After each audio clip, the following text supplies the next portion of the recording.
O que acontece com o nosso cérebro após a morte? Ou talvez uma pergunta mais tangível: o que acontece em nosso cérebro enquanto estamos morrendo? Para onde vão as informações armazenadas nesse disco rígido complexo? Essas perguntas intrigam a humanidade há séculos e talvez agora tenhamos as primeiras respostas. Neurocientistas descobriram que o cérebro de uma pessoa morrendo apresenta atividades ao redor do momento da morte que se assemelham àquelas que ocorrem durante a meditação, sonhos ou recuperação de memórias. O estudo, publicado na revista Frontiers, aparentemente lança luz sobre uma característica muito misteriosa do cérebro. Isso pode explicar aquele curioso filme da vida passando que é relatado por pessoas que tiveram uma experiência de quase morte. Isso sempre foi um mistério até agora.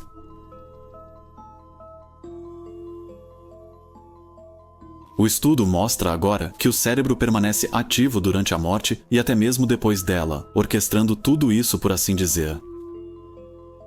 Tudo começou quando um paciente de 87 anos com epilepsia foi monitorado com a chamada eletroencefalografia. Assim, as atividades cerebrais são medidas e representadas em gráficos. Enquanto esperavam detectar as convulsões, o paciente sofreu um ataque cardíaco e faleceu. Mas as gravações continuaram.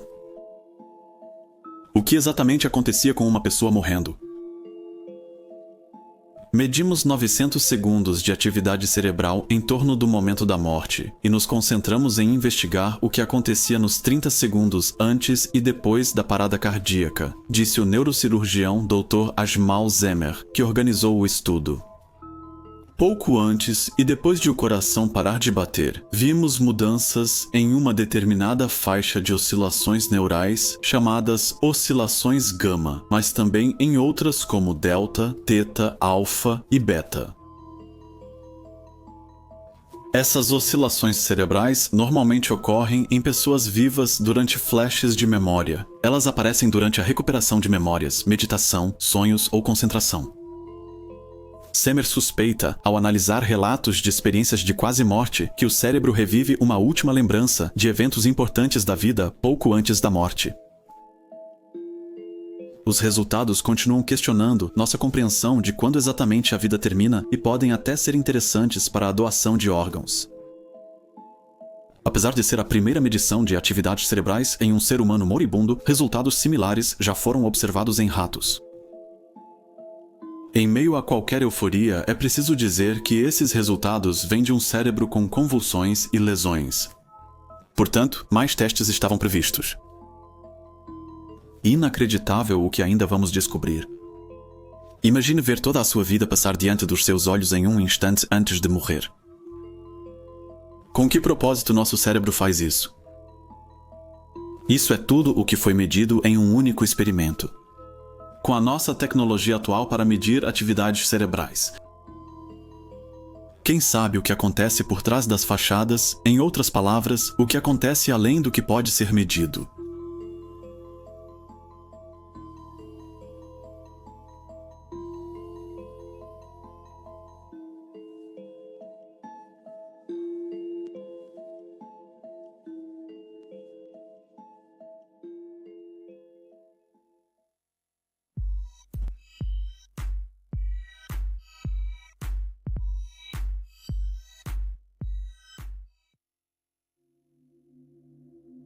E agora vem um acréscimo interessante ao último vídeo. Mais precisamente sobre a afirmação de que a fé, no fundo, só pode trazer coisas positivas para você em relação à morte. Nos comentários abaixo do vídeo, li 2 vezes o termo aposta de Pascal.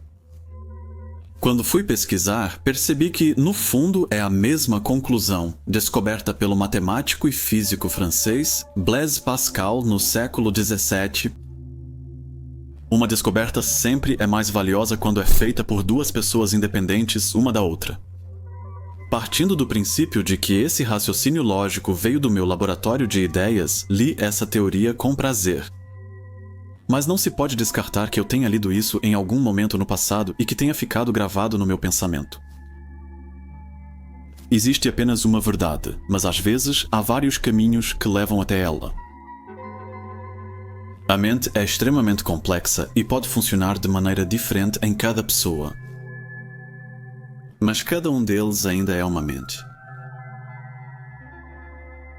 Vocês se lembram de Srinivasa Ramanujan, que desenvolveu a matemática em total isolamento com apenas 2 ou 3 livros? Agradecemos aos dois neste momento. Pelas dicas. Vamos ouvir esse trecho novamente no último vídeo.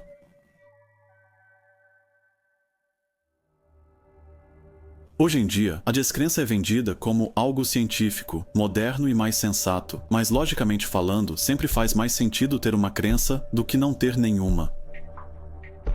Isso é surpreendente, mas essa é a natureza da morte e da fé. Acreditando em uma religião, você não tem nada a perder, porque se não houver nada após a morte, você não perdeu nada, já que a infinitude do nada prevalece. Tudo o que você viveu já não é mais sentido, praticamente não existe mais. O próximo caso é que, se você não acreditar, pode ser que a vida após a morte te surpreenda completamente com o que acontece. Também existe o caso de você acreditar no nada e realmente não acontecer nada.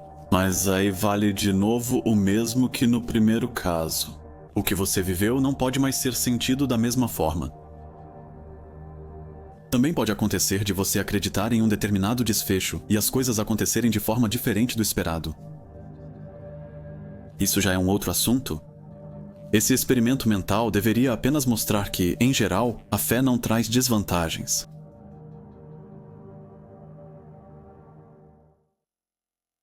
O que exatamente Blaise Pascal diz sobre isso? Em sua famosa obra Pensées, publicada no ano de 1770, encontra-se a argumentação. Como já disse, é um argumento a favor da crença na existência de Deus. O valor esperado do ganho pela crença é maior do que o valor esperado no caso da descrença. Pascal diz o seguinte nas passagens: vocês dizem então que somos incapazes de saber se existe um Deus. Contudo, logicamente, só há 2 possibilidades. Ou ele existe ou ele não existe. Não existe uma terceira possibilidade. Qual opinião você deveria adotar? É preciso apostar. Ele existe ou não? Tem que existir, detalhe importante. Não é voluntário, porque todos nós já estamos no jogo. Não apostar significa automaticamente apostar que Deus não existe. Então Pascal diz, aposte imediatamente que ele existe.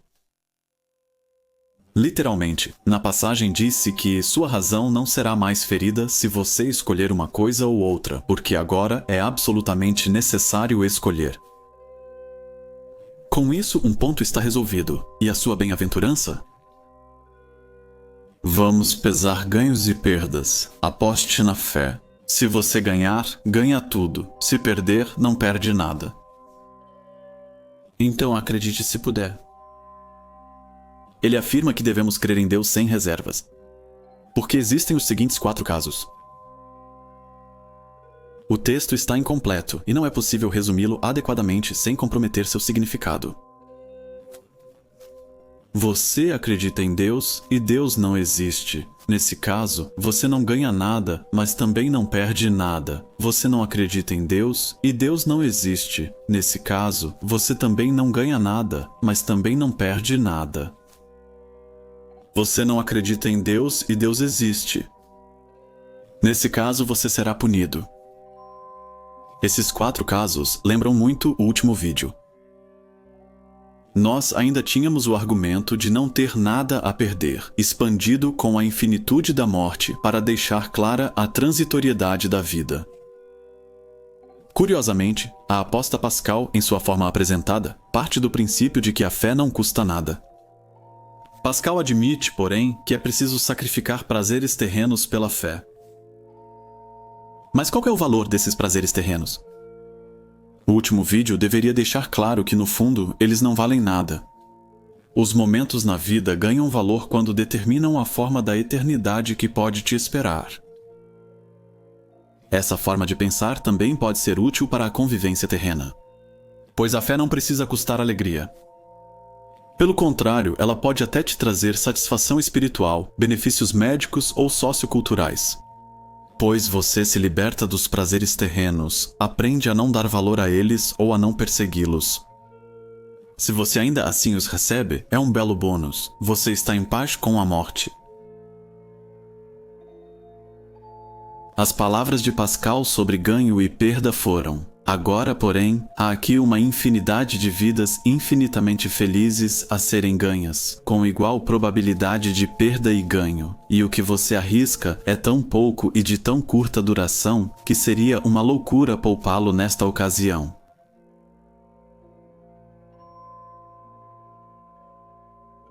Não é preciso matemática. Uma mente lógica diz que os custos da fé não existem, desde que sejam finitos. Enquanto a probabilidade da existência de Deus for maior que zero, sempre haverá um valor esperado infinito. Porque qualquer probabilidade positiva, ao ser multiplicada pelo infinito, resulta em infinito. Essa probabilidade positiva sempre vai existir. Por que refutar Deus? Será que isso é possível? É realmente possível se a definição de Deus não depende de espaço e tempo? Podemos desenvolver, entender e provar tudo, mas apenas enquanto isso estiver em nossa realidade, sob as nossas leis.